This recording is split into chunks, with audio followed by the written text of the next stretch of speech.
So this is a demo of my trading backend mock Solana availability information, DEX routing and WebSocket updates. So I'll quickly go through the project structure. Here's the Docker file, the migrations, postman collections, the scripts for testing and execution.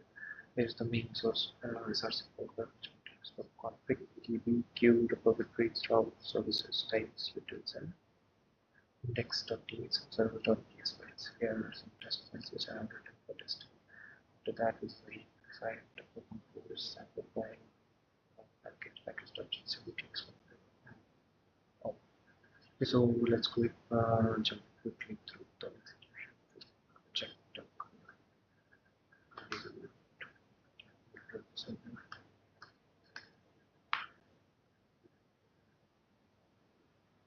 okay, first our server.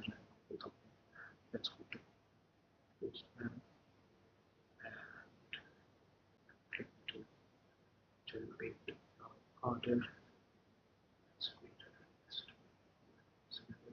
order. Let's check status.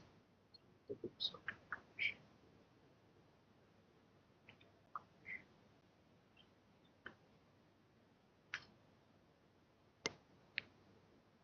So it's just checking time.